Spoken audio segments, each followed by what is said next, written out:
Hello and welcome to Ask an Author with Julia Kelly. I am very excited to be joined by a very talented author, Greer Macallister. Welcome. Hi, great to be here. Thank you. I'm really excited to talk about your book today, The Arctic Fury, because this is a book that I kind of jumped into not really knowing what to expect. It's an area I don't know a huge amount about, and I was just absolutely gripped from page one. It's such a fantastic read. So perhaps you could tell us a little bit about what it is that readers can expect when they pick this book up. Sure. I may have jumped into writing it without knowing that much about the Arctic either. So Always the uh, best may, thing. yes, we learn so much in the process of putting these things together. But Exactly. the Arctic Fury is set in 1853, and it's about a group of women who go north to the Arctic on a secret expedition, searching for the lost Franklin expedition. And then what happens when not all of those women come back? There's a murder trial. I got to write my first murder trial, which was exciting.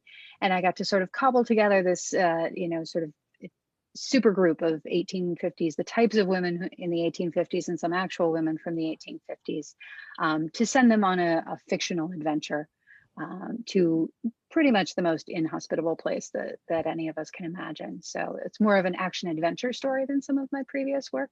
And that was really fun to write as well. I'm so glad you called them a super group because I did have a kind of almost an Avengers Assemble sort of moment while I was reading this when you finally get all the characters together. But perhaps we can dive into them in a moment. I would love to talk a little bit about the fact that this book is built really around two timelines. You have your courtroom drama that's unfolding, and you also have this sort of looking back, the flashbacks. So perhaps you could tell us, without, I know it's tricky with spoilers, but without revealing too much, what is it that's going on in this courtroom and what's going on this preparation and then expedition itself? Yeah, in the expedition timeline, it's sort of Virginia has been she's been a guide out in California, guiding people on the California Trail. She's summoned to Boston by this mysterious figure who doesn't even give her real name at first, but she finds out along the way that it's Lady Jane Franklin, who is commissioning expeditions to search for her lost husband in the Arctic. So sort of she has some freedom to put together her expedition, but some of it's already been put together by Lady Franklin. They're absolutely traveling in secrecy. Nobody can know about it for reasons that are revealed later on. So Virginia is sort of discovering things and putting the expedition together, and then you actually follow the expedition north from Boston to Buffalo to Sault Ste. Marie to Hudson Bay, all the way up to where they are searching for Franklin up in King William's Land. So you get to experience the cold and the adventure and the hostile environment. Sometimes nature is hostile, sometimes other people are hostile. And then the other timeline sort of jumps forward a year to the expedition is over. Some of the women have come back to Boston and some of them haven't. And Virginia is on trial for the death of one of the other members of the expedition. So she is in jail when she's not in the courtroom, and we're following her very closely and sort of seeing her story unfold. Although not every chapter is from her perspective. I credit my editor for not laughing in my face when I said, I really want to write this book from 13 different points of view and have a chapter from every woman on the expedition. And she said, okay, let's try it. Just make sure that that you have a reason every time that you tell something from another woman's perspective. Is it because Virginia is not there? Is it because Virginia, wouldn't see the same things? And it really gave me the freedom to talk about Virginia as the main character through other people's eyes. So it really ended up, I think, making it a much more full, much broader, more epic story. It does feel very epic, and I'm so glad that you mentioned your editor kind of cautiously saying, all right, let's see how this goes, because the Last Garden in England has 5 point of view characters over 3 timelines, and a few people have said, how did you write that? And while I was reading this book, I thought, oh, The Last Garden was nothing. Like, this is really complex, but it's wonderful because it works so well. You're introduced to these characters through Virginia's eyes, and then you get their perspectives on things, their backstories in some case, well, in all cases, but sometimes it's told through their direct story. And in some cases, it's a little bit more hidden, even in their point of view. What is it that they want? What is it that they're doing on this expedition? Because it's not an obvious place for most of these women to end up, right? Right, right. Yeah, it's I've had people say, I wouldn't go on that expedition. I personally wouldn't go on that expedition.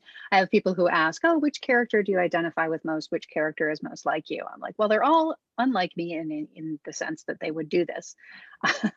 Right. But yeah, it's an adventure. It's these women being bold, and and as a historical fiction writer, I'm sure you come up against this too, that people say, oh, well, the Victorian era or whatever era we're writing about, women weren't the same back then. They their place was in the home, and they knew that, and they were happy there. I'm like, well, they were told that their place was in the home, and Right. some of them were very happy about that, and some of them weren't. And when I was researching this period and looking at the women of the 1840s, 1850s, 1860s, um, a lot of them on the fringes of society were doing amazing, bold, outrageous things. And I mean, so many women um, were so essential to guiding their families and going with their families on the Oregon Trail and the California Trail during the era of westward expansion for the US, and leaving behind everything they'd ever known to go to this complete, it's like going to space for us now. Hmm. It's just completely, completely unknown. And they were able to do it. So if they could do that, they could do this. And it was the beginning of nursing just before Florence Nightingale. Hmm. And so I have a battlefield nurse who was based on a real person. I have, the wives of some of the other members of the Franklin expedition. Certainly women like that existed. So I'm really trying to pull from these different um, parts of history and show these different women who were sort of ahead of their time, but sort of their time as well.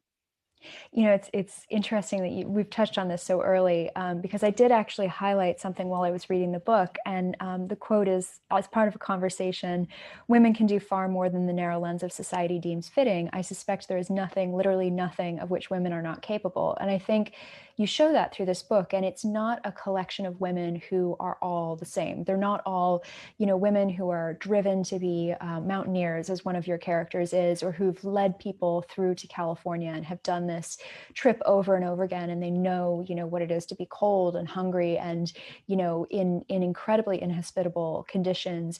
But they're also in some cases the wives of naval officers who are looking for their husbands, or women who, quite frankly, you're not entirely sure why they're there until certain things are revealed.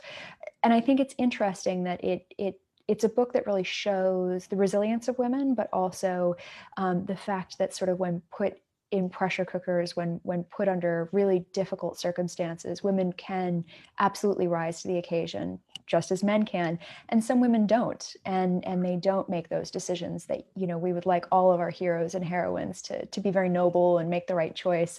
But this is really a more complex situation than that, I think.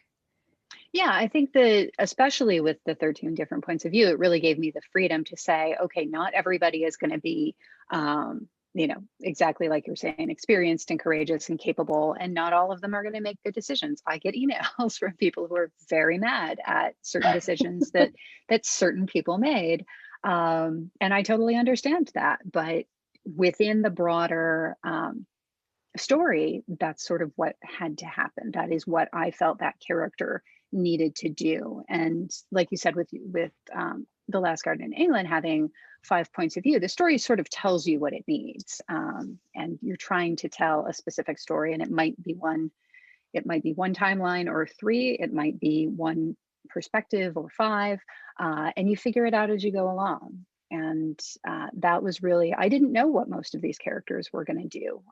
I'm not a person who says like the characters speak to me, but No, I'm I not went either. into it. But I went into it sort of knowing a certain amount of what was going to happen, but not everything. There was one character I actually had to write her death scene twice, because I had written one that was too similar to what ended up happening to another character. So there was only one woman who had to die twice. but I sort of pulled them together and then threw them into this environment and watched the, you know, watched it sort of come together. How much of your stories do you plan in advance, and how much of it do you feel evolves during the writing process? It's a good question. I try to give myself as much structure as possible without feeling completely overwhelmed by a really detailed outline. I found I can't work like that. So typically what I'll do is sort of try to get character motivation down, understand who these people are and where they came from, and do enough of the basic research that I can get off the ground without feeling like I need to stop every few minutes and think, I don't know what somebody during that period of time would have done or whether this would be a realistic scene or not. And I do work off of a synopsis that I use to pitch to my editor, but I don't really do anything more than that. I think when I get to a point in the book where I sort of know where things are going and I know the beats that I need to hit, it's really the emotional turning points that I need to have pretty clear in my head to have a pathway forward. But really, I give myself a bit more leeway than I think certainly some people on the extreme end of the plotting side do. How about yourself? I tend to discover a lot. I try to outline, and then I always end up throwing the outline away Exactly. partway That's what I through. found as well. I get bored. Right. And I have friends who write like 50-page outlines, and they basically write the book in the outline, and then it's just expanding once they get there. But then there then there are those of us who write the synopsis, and like the synopsis for Woman 99, there's a hugely important character who was not in the synopsis. She just Mhm. sort of I realized that I wanted to put her in there partway through the first draft, and then she kind of took over, and that ended up being a really important part of the plot and a really important way to say some of what I wanted to say through that character's lens. It's funny you mentioned, putting somebody in retroactively. I was just on the phone with my dad before this interview, and he was saying, because I was telling you beforehand, I just had edits accepted into production, which is great. It's kind of a big, Yay. yes, exactly. It's a big weight off. So, he was saying, did a lot change between the first draft that you wrote and this draft with your editor's notes? And I said, well, I had this grandmother character that I put in the second draft in the developmental edits. She didn't exist before. And he said, you really put a lot of grandmothers in retroactively, don't you? Because I've done that before. But sometimes you're going through a book and you realize there's just something missing here. It Mhm. needs another character to push things along or to serve as a motivation for some of the actions that your characters are going through. So I think that's the beauty of the editing process, right? Or the beginning stages of drafting. Yes, early on that was part of in the Arctic Fury when I was developing, because I knew that I wanted to have 13 women on the expedition because it's just so classically bad to have 13 of something, and for it to be the plan that there was going to be 12 but to end up with 13, it was just, I really wanted to do that. And at one point I'm like, can I get by with 8? Like, I probably could, but I really want 13. Yeah. But as I was sort of cobbling together these women from the very beginning, I knew Virginia was going to be the main character from the very beginning. But then the second person to come to mind was Caprice, because she's a foil. She is an antagonist, but she's not a villain. But she and Virginia just don't get along from the very beginning. And I wanted that because I wanted her to be pushing Virginia, and for her to be, a force, a woman who quite possibly is more qualified to lead this Hmm. expedition than Virginia, and definitely thinks that she should, because Caprice is not afraid of saying what she thinks and Nope. telling you what she wants. And that's fun to write, definitely. More fun than having her around in life would be, but Oh, having her in the book absolutely. was great.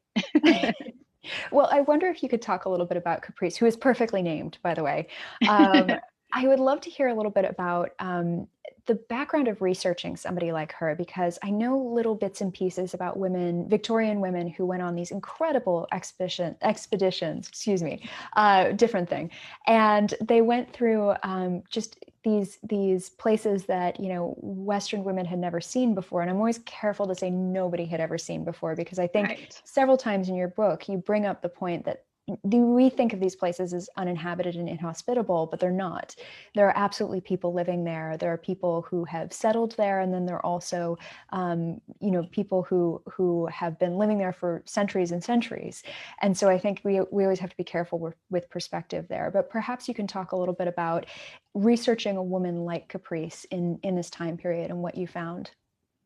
Yeah, there's definitely, so Caprice is loosely based on a figure who is a little bit later, but I got to read this wonderful book about, specifically about female mountaineers, the Victorian era, women on high. And you can see that's, they did not get to have, polar fleece and that sort of No. thing when they were going to these inhospitable territories. But mountaineering was sort of a rich woman's game. They could go and go with guides and pack picnics and see the Alps and have sort of a comfortable, uncomfortable experience, which I found very interesting. I suppose that there's an analog today of people who are doing adventures, but they're it's still within a very specific bubble. And so Virginia really takes her to task for that, because she's saying, "Oh, I've been all these places, I've done all these things." And Virginia said, "Well, you have been to those places, but how much of that, you know, did you really do?" And in the same sense that, they're, for part of the journey, they're on a ship of men and most of whom don't want them there. And Capri says, "Well, I've never had a problem with, men causing me trouble." And Virginia says, "Well, that's because you were paying them or your father was paying them." And it's not the same. So you can be in a physical place, but in a completely different environment based on what else is happening and why you're there. The figure that I really was amazed by in terms of her adventuresome behavior was Lady Jane Franklin herself. And I could have written just a book about her, about the actual things that she did, and maybe someday I will. Um, Maybe. but I got to extract some of that, and there's a list of things between in her first meeting with Virginia. She lists off, "Oh, I've ridden a donkey to Nazareth, and I've been gone on a barge up the Nile, and I've met Bedouins and Janissaries," and everything that she lists, the real Lady Jane Franklin did, because she was really an adventurer for her time, and her husband had a posting in what is now Tasmania. So she had lived, on the other side of the world for a while. And sometimes when he went off to do something else, she went to Malta for a couple of years by herself. Um, and so she really was doing things that we don't think of standard Victorian women as doing. And she was viewed as a little bit outrageous because of that, but that was the life that she wanted to lead. And she had the money and the independence to do it. The And there money was is very some important, I assume. money is super important, and the social standing. I mean, she was Yeah. Lady Jane Franklin, so that helps. That makes you eccentric instead Yes. of Charmingly a real eccentric. problem. Exactly. So she got to do those things, and there was talk of her actually going and searching for her husband herself, because she did. She did commission all of these different expeditions that had failed to find Franklin and his ships. So at one point, she did advance the idea of going north with them, but by that point, I think she was in her 60s, and she decided that it would be better to not do that herself. But she probably could have pulled it off. She was very capable. Yeah. Perhaps we can talk a little bit about some of the women on the other end of the spectrum, not, moneyed adventurers, but women who are doing different things. So you've already mentioned you have a battlefield nurse. I'd love to talk a little bit more about it's Dove, right? Yes, yeah. Yeah. Mhm. Dove is fascinating. So she's based on a real figure named Sarah Bowman, I believe. And so many of these women, as you write about women from history, they've got different names in the record, or the record has huge holes in it. So I'm always sort of using it as a jumping off point, and that's partly why I'm not using the names of Mhm. the women that I'm inspired by in most cases. Um, but yeah, so Dove is hardcore. And that's based on Sarah Bowman, who was that way, who was, riding onto the battlefield to drag off wounded men and try to fix them before, the next wave of you know, men with guns rode onto the field. So she was she was doing that at that time, and it just I knew I needed somebody with medical background. I looked at the Mhm. compositions of actual British expeditions and American expeditions into the Arctic, and you got to have somebody with medical background. So I ended up with Not two. I surviving ended up with otherwise. Dove and Siobhan. Right, right. If you have any hope of coming Right. back or bringing back as many of your people as possible, you need somebody who knows the ice. You need somebody who's got medical experience.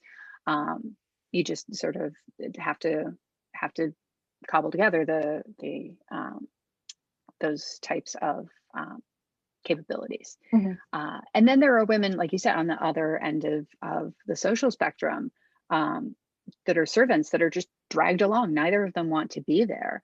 And so, in a sense, Elizabeth and Stella have a huge amount in common because they're both working in other people's households, but they have different skin color, they have different experiences, they have different goals. And so that was another thing that I was able to do with such a broad canvas and such a large number of women, was to sort of point out, well, there's women's experience, but there's no one woman's experience of a time or of an event. It's this woman's experience and that woman's experience and somebody else's experience. So, yeah. Yeah. Well, what about the challenge of writing in these 13 different perspectives and trying to keep the voices different and really making them feel like their own individual characters when they had their own moment to speak? I think a lot of it was just the further I got into it, the more I knew them. So there was a lot of writing and rewriting and just Mhm. getting the bones of the scene down and then going back and saying, okay, well, how is this? How is this Elizabeth's voice? And how is this Caprice's voice and things like that? What do they notice? What metaphors do they use? You know, there are so many different tools. But I did make a very deliberate decision to make it third person instead of first person, partly for my sake, Yes, in terms of I differentiating imagine. voices, and partly for the reader's sake, because I feel like if you're jumping around from I did this, I did that, but it's two different characters speaking, as opposed to Caprice did this and Virginia did that, then you at least have some, the name is its own signpost Mhm. as you're reading along. So it's a very close third. It's very much inside their heads and um, through their eyes, but it is also, it's the over the shoulder camera. They're right here, as opposed to right here. Yeah. We have a couple of questions and I would love to Oh, grab good. one of them right now. If you guys do have any questions, please drop them in the comments and we'll go through and try to get to as many of them as we can. Mary has asked, sort of talking about character. She says, I've noticed authors talk about characters as if they exist in the author's world. Do you feel these characters becoming a part of your life when you write the book? Like actors staying in character during filming, I find that most authors talk about their characters this way. I think we've touched on this maybe a little bit earlier, but do you feel that kind of um, that sense of your characters being with you as you write the book?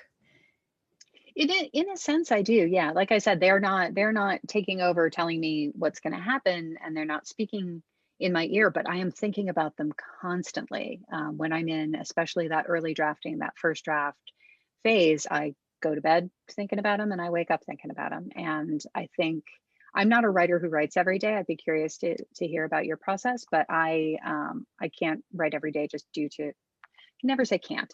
I find it really, really difficult to prioritize writing every day, and so I don't. I always say that I think about writing every day, which doesn't mean that every single day I wake up and think, Sure. oh, well, I should write today, even though I probably should. But I wake up and I'm working on the book in my head, even if I can't sit down at the keyboard, even if I'm not sitting down to take notes. I'm churning through, okay, well, what's going to happen to Anne? Okay, well, am I missing something with Siobhan's storyline that Mhm. I need to fix? So I do feel very much like those characters are with me. And then I miss them, when I hand over the book to an editor or when I start moving on to the next thing. I do miss having that sense of having them all around me. And then they go away for a while. And then when I start going out on tour for the book and Yep. talking about the book more, then they all come back. So And that's then you fun. have It's to sort of, remember everybody and everything that they did. And if you're like me, you sit there and think, did I put that? I did put that person in that book.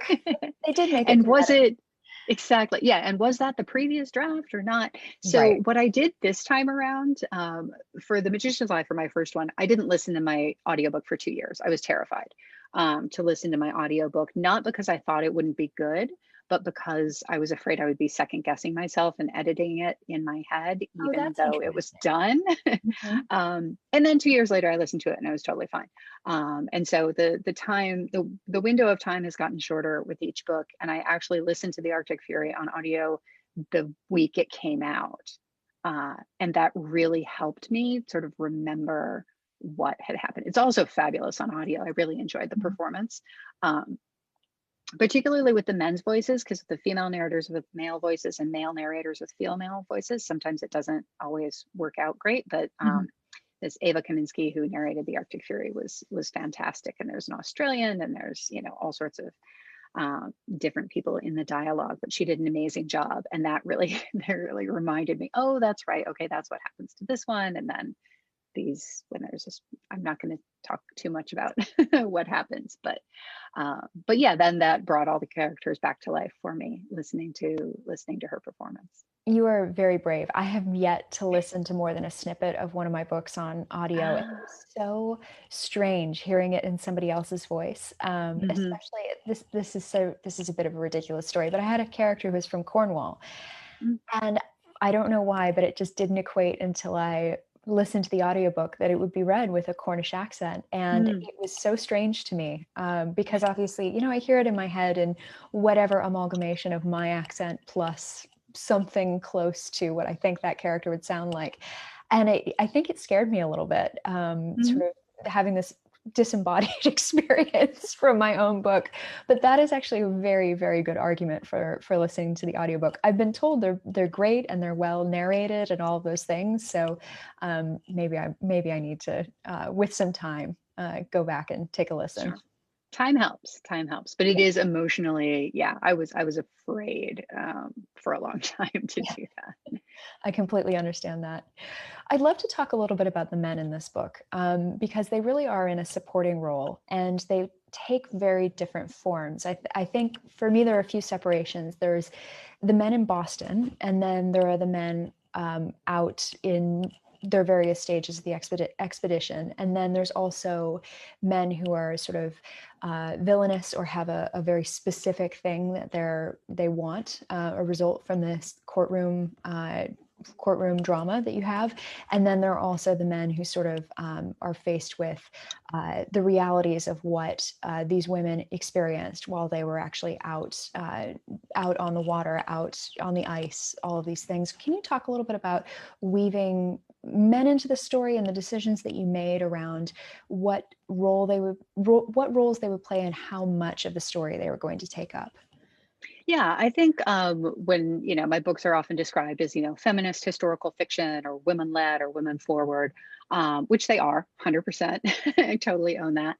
But I also try very hard to make it not so that all the women in the good book are good and all the men in the book Mhm. are bad. I think that that's not helpful and not appropriate and not accurate. So in Woman 99 in particular, I was really careful to, you know, some of some of the men are helpful, some of the women are not helpful, because that's reality. That's just what people are like.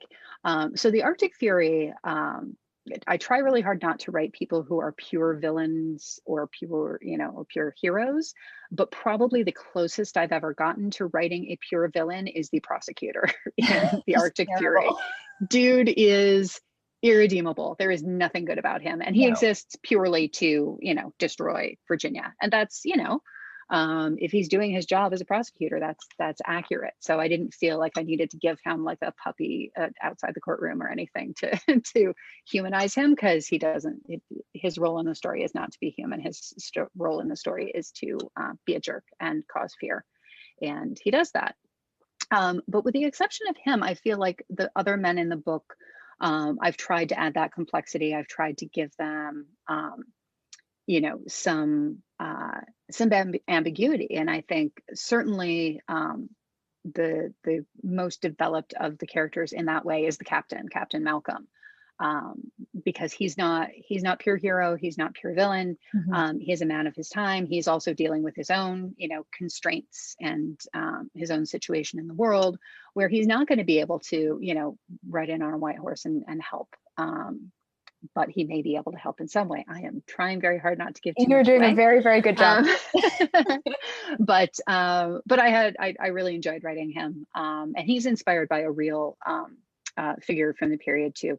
And I'm gonna forget his name. His last name was Boston, but I'm pretty sure it's in the author's note. So he was inspired by a real whaling captain of the period. And then the other men, and then one of the guys who's one of the people who's closest to a pure hero is Ames, who, only enters the story in Virginia's memories, but is a very, very important person to her. And they had sort of that, complete platonic friendship lock, that somebody is just so important to you. And it doesn't have to be romantic, and it shouldn't be romantic. It's just, that kind of love of a friend, love of a colleague, love of another person in your life who is so important. And so I try to do that too, within my books, and have important relationships that aren't necessarily romantic. And this story, definitely, I do in my other books have some romance. This is the least romantic of my books, as you might imagine. Not a very romantic book. There's not much time for romance in No, you gotta keep moving. Yeah, exactly. I would love to hear a little bit about setting, and I imagine you've been asked a lot about setting with this, because it is such an unusual place for most of us to have ever even come close to experiencing, let alone with our, therma, parka, whatever it is that you would wear for an Arctic expedition these days. Can you talk about how you portray a world that is so cold and so brutal without saying it's so cold and it's so brutal every time? How are you showing rather than telling us this is what they're going through? Well, I think unlike some of my other books where it's been sort of hard to find sources for some things, Arctic 1840s, 1850s, extremely well documented, because it was such a time of exploration, and a time of, especially the British explorers coming over, and it was their entire job to look for things and then to write down what they were seeing. So I have the Arctic Journals of John Ray, not a great writer, but very thorough. It's not something I would read, to amuse myself for fun. No, exactly. I'm not recommending this as a great nightstand read, but in terms of describing what it is like to be in the Arctic, I had just boatloads of and all these, with flags, of course. That looks very familiar. Keeping 3M in business. But yeah, I was able to pull from those accounts, tons and tons of firsthand accounts. And I think, that's where you get into talking about, what it's like to be inside an ice house, what it's like to just sweat inside your overcoat and then have that freeze to your skin. That's what only that level of very, very cold can do. But then I think all of us have had the experience of being cold and feeling like that cold would never end. And what was fun to write about too was that it's not cold when they start. You have to, the timeline, we talked about timelines a little bit. Timeline management was brutal because they're sailing on Hudson Bay, but then they also have to go over the ice, and there are very specific times of year where you wouldn't be able to do one or the other. And so there were a lot of maps being drawn and a lot of Google mapping to sort of figure out what things looked like and where they were and how it was all going to fit together to tell the story that I wanted to tell. Yeah, you really get a sense as the seasons are changing that this danger is coming closer and closer, and they're sort of trying to outrun it as much as they can. But at some point, they just have to accept that they are where they are, and this is what's going to happen. The concept of overwintering just sounds absolutely mad to me in a modern era, and to do that in the 1840s, 1850s must have just been madness and bravery and a lot of things all mixed in together. Yeah, it's terrifying. And the Franklin expedition, they didn't worry that they didn't come back at first because it was just assumed they would probably be away for 3 years or so. Because the way that you would explore is Mhm. you would sail to a certain part and then you would get frozen into the ice for 6 to 9 months of the year, and then you would wait until it melted, and then you would sail farther up, and then winter would come again, and you would get stuck at that point because they were trying to get to the Northwest Passage. Like they were hoping they would come out the other side. They did not come out the other side, at least this particular expedition. So they took enough food for 3 years or 5 years, and they had their, tins of meat. And the thing that actually turned me on to the Franklin expedition for the first time was a great short story by Margaret Atwood, um, and it was either a recent discovery at that time or a recent theory, or just something that she was pulling out of sort of the overall Franklin. Uh, I don't know, gestalt. I can't think of a good word for it, but Sort of legend. there's yes, they because they were looking for these ships for forever. They found these ships, the Franklin ships, the Erebus and the Terror, were found in 2014 and 2016. They were lost in the 1840s. So that whole time, people were saying, "Oh, where are these ships? Where are these ships?" It's this unsolved mystery, and people love unsolved mysteries. Of course. Uh, so the subject of the short story from Margaret Atwood was that the theory that they had perished in part because of contaminated food, that the food they had taken with them had been provided by the lowest bidder, and it was improperly sealed, and lead was leaching into the can. So, on top of being in a cold place, unprepared, not knowing where you were, knowing you were stuck there for however many months. On top of that, they probably had lead poisoning. So does not seem like anything any of us would have wanted to experience. So I did not want to write about the actual expedition, and people have done it beautifully before. Mhm. And written about men searching for the Franklin expedition before. There's a wonderful book called Voyage of the Narwhal by Andrea Barrett, Mhm.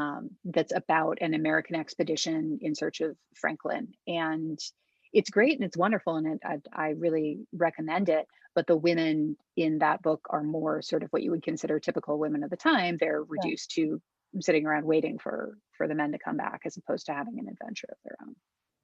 What do you think it is that draws both men and women to do things like this, to explore areas that have never been explored before, even knowing that the survival rates must have been so, I mean, you talk about it within the book, the number of men that were sent out on these crazy expeditions, and then, a third of them would come back, or sometimes even less. And yet people still keep going, and people still keep not only looking for people, but also trying to find that supposedly uncharted territory that no person has been to before. What is it that you think drives people in that way? I think a lot of it's the excitement of the unknown and just saying, "Oh, I want to be the first to do this," or "I'll climb that mountain because it's there." And it's, some people experience it very powerfully, and then some of us are just happy to sit back and, and hear other people's stories of going to these places. But it's astronauts, it's people sailing on the ocean, it's being the first one to fly, from Paris to New York. It's being the first to do something, or being unusual, being unique, and getting to have those experiences that almost nobody gets to have. So certainly there were a lot of people who were exploring the Arctic. It was their job. They were getting paid Mhm. really well for it, or they were, sailors in the army who were sent to do it and didn't have too much choice about it. But John Franklin he had led previous Arctic expeditions before he went out on the one that he didn't come back from. And partly for him, it was ambition. And partly it was his wife's ambition, that Lady Jane really wanted him to have another big win on his record after what had happened in Tasmania, where he did not show well. There was a lot of politics and difficulty, and Okay. he was replaced. So from what I've read, the stories that I've read about it, that she really said, "Okay, well, you need to go back to the Arctic because you need a big win."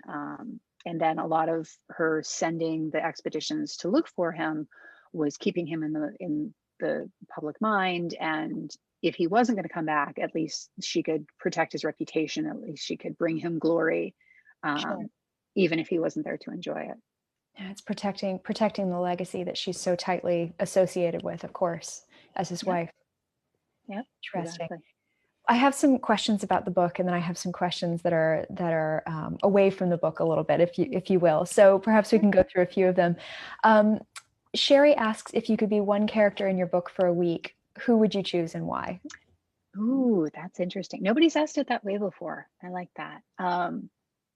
I could dig being Caprice for a week. I think that would be nice. I'd Just, like to have Caprice's attitude for a week, I think, just to see what it's like, yes, saying exactly what it is what it is that's on my mind. yes, having what you want and saying what you want and having adventures and that sort of thing. I think she has.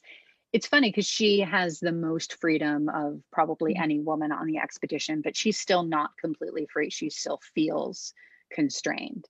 Um, but I think within the universe that we're looking at, I think she is, the most free. Yeah. Somebody else, Brent asks, how did you first discover the real life story of Lady Jane Franklin?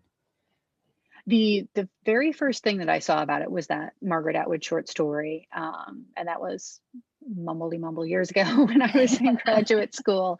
But then reading Andrea Barrett's The Voyage of the Narwhal sort of bumped my interest up to the next level. And then when I thought about the idea of writing an all-female expedition, it was actually the idea of the all-female expedition that came to me first. And then when I started digging back into it, that's when I discovered Lady Jane and said, oh, okay, she would have done this. She quite plausibly could have said, okay, well, we sent all these men and they didn't find anything. And I, as an adventurous woman, know that women are capable of much more. So I'm going to send a group of women to look. Um, and then there are a couple of great books. If you're interested in Lady Jane in particular, Ken McGugan wrote, I've got Fatal Passage here, and then I think, yes, uh, Lady Franklin's Revenge. So all about Lady Franklin Oh, wonderful. is that one. So if you're interested in her in particular, there's some great nonfiction I about can her. practically hear my dad jotting down notes as we speak. I think this is very much in his wheelhouse. So, one of my favorite questions always is from Sharon. Any movie talk about this book? I, for one, could absolutely see this book as a movie. It's incredibly cinematic and really layered and complex, and also has the drama, of course. Mhm.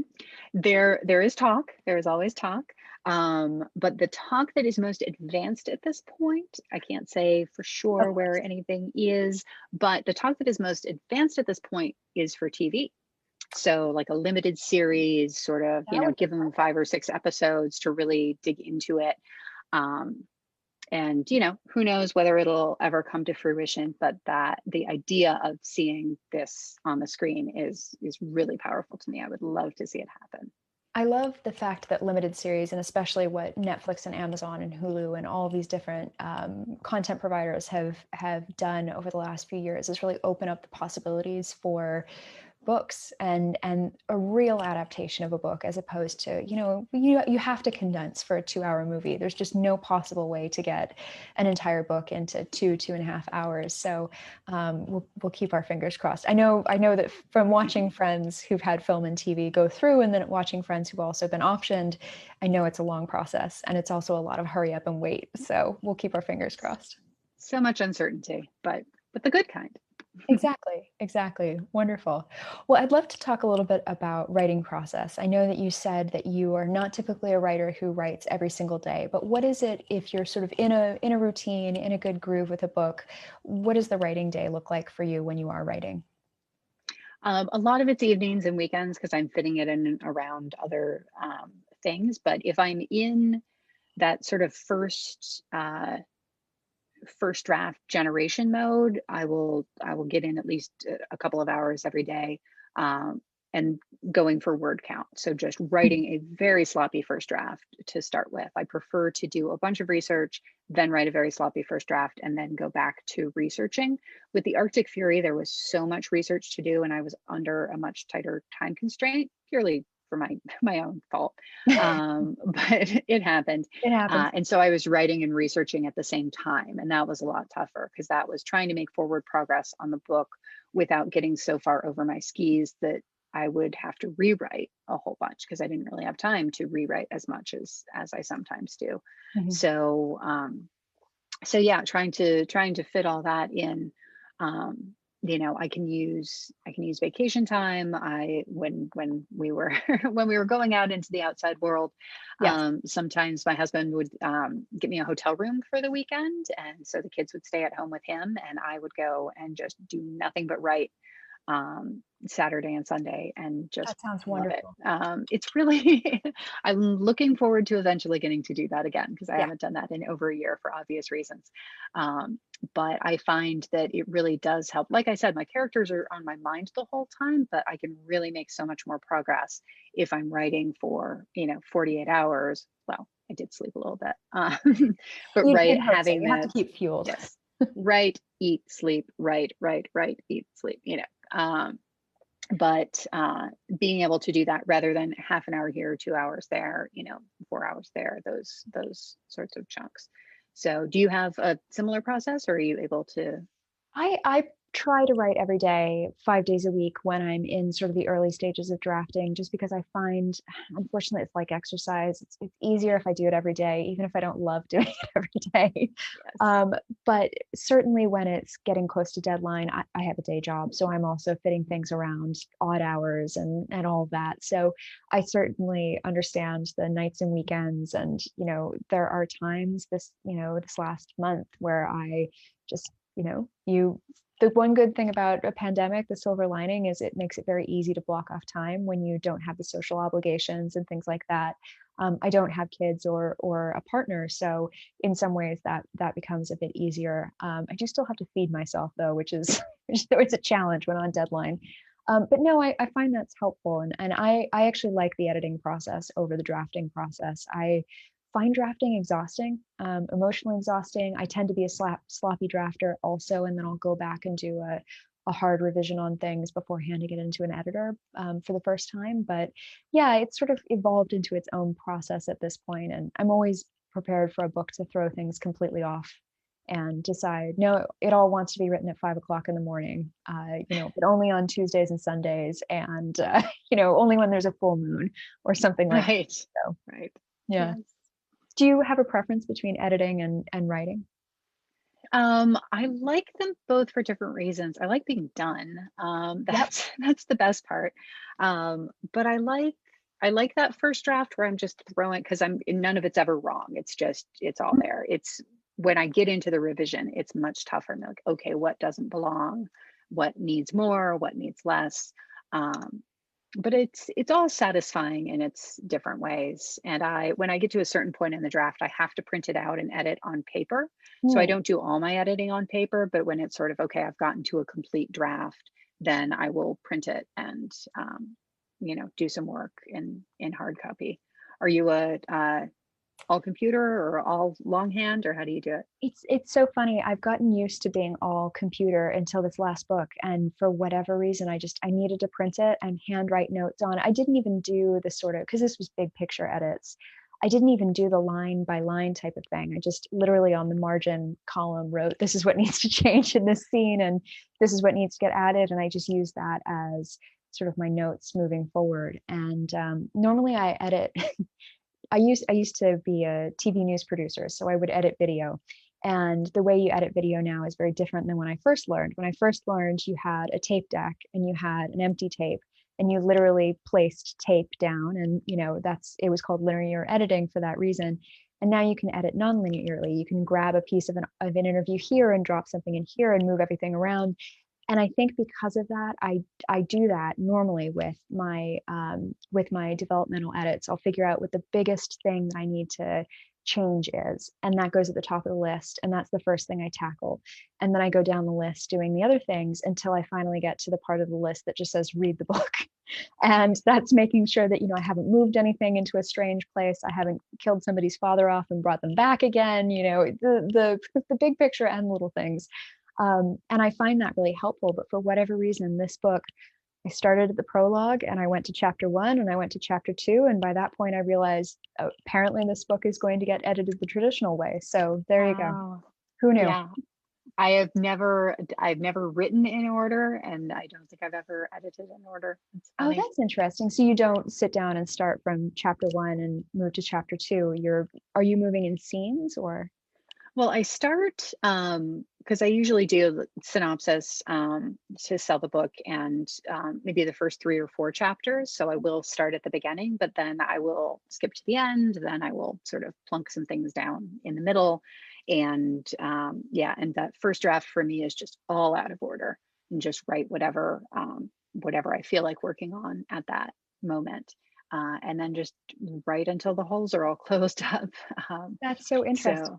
So you sort of, you know what you're aiming towards because you have the ending written Mhm. and you have the beginning, and then you have to fill Yeah, everything in the middle. Somebody once right. told me that's called quilting, which I really liked. Oh, Yeah. I like that. Yeah, that's Yeah, great. And particularly for this one, because it was the 13 different points of view, I had to have a running list of like, okay, whose chapter have I written and whose haven't I written? And then there were of course. naturally some breaks from like, oh, okay, well, this person's chapter has to come at this point for reasons. But then, maybe some of them are going to be present, the present tense. Their chapter comes in that timeline versus the other timeline. So it was quilting. It was like this little square is here, and then this, it can go here, but it looks Mhm, better here, and all that stuff. absolutely. Well, I would love to take a few minutes at the very end here to talk about, first of all, what you're working on that's coming out next, if you can talk about it. Yeah, it's a real departure for me. So it's always really interesting to talk about.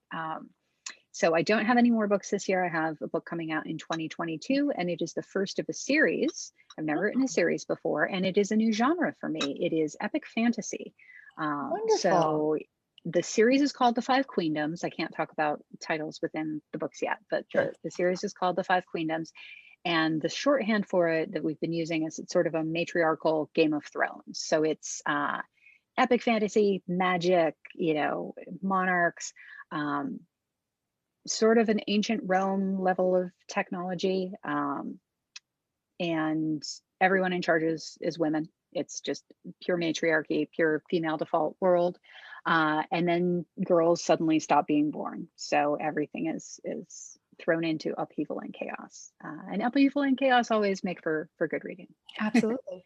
Somewhere in Oxfordshire, my sister, who's a fantasy and sci-fi book blogger, just perked up and she doesn't know why. But after this call, I'll have to message her and be like, guess what? Yes, Because the words right. matriarchal Game of Thrones is going to be really her thing. So She's gonna love it. Excellent. yeah, absolutely. And what about what you're reading right now? Is there anything that's really stood out that you've enjoyed and have been wanting to tell everybody they have to read this book? So many things. I think I don't have to tell anybody to read V.E. Schwab's The Invisible Life of Addie LaRue because I feel like everybody knows that. If you're a historical fantasy person, it's Mhm. amazing. I've been reading a ton of romance and listening to it, doing Wonderful. audiobooks. So there are a couple of new romances that came out recently. Alicia Rye's First Comes Like, I I loved. love It's Alicia. Alicia, wonderful. I love her books. Yes, Mhm. her stuff is great. So that's the third one in that series, and then I'm reading the third in another series that I just started reading, and I'm blanking on it. I can picture the cover. Of course, I can picture Of the course. cover. Um, but if I look at my phone, it will switch my earbuds over. Um, Dang it, it's really good. It's the Brown sisters, Talia Hibbert. Oh, I read the Act first Your one. Yeah, Act Your Age, Eve Brown Yes. is the one that I'm listening to right now, and I it's think I great. read So Get a Life, Chloe Brown is the first. yes, I just yeah, loved it. I thought it was it's wonderful. really good. It's Mhm. really good. Get a Life, Chloe Brown, Act Your Age, Eve Brown, and then the one in the middle is Take a Hint, Danny Brown. Yeah. And they're all fantastic. So both audiobooks and print books, if that's how you prefer to read. I feel like I've been audiobooks are good for me when I'm out walking. I obviously don't have a commute the way that I used to, but Of course, yeah. getting out and walking around and having somebody tell me a story while I get my exercise in is one of my favorite things to do. That was one of my favorite audiobooks that I listened to last year. And it was while I was doing these, we were allowed an hour out during the pandemic, during the Mhm. first lockdown. So I would go and I would listen to that and I would walk around my area of London. And yeah, I really thought that book was fantastic. So I've been wanting to read Mhm. the rest of the series. That's a good All recommendation. good. Wonderful. Well, it would be great if you could tell people where they can find your books and also perhaps follow you online as well if they want to stay in touch. Sure. Yeah. My website is greermacallister.com. But for my social handles, I felt I didn't want to make people have to learn to spell McAllister correctly. So I am the Lady Greer on Twitter and Instagram, and Greer Macallister on Facebook. So of those, I'm, probably on Instagram the most because I find it the sort of friendliest and most cheerful, and Mhm. Bookstagram is super awesome. I'm always just floored by people's creativity and all the cool ways that they sort of compose images with my books. And the Arctic Fury has been particularly fun because people go out in snowstorms and there's snow Yeah. swirling all around, and here's the Arctic Fury. So Well, and it's that's a been great book super fun. too. So, Yeah, oh, the cover works perfectly with that. And I do have an irregular newsletter that's going to be coming out soon, so you can sign up for the newsletter on my website, greermacallister.com. okay, wonderful. Well, thank you so much for joining us, and I really appreciate you taking the time. Thanks so much, Julia. Thanks.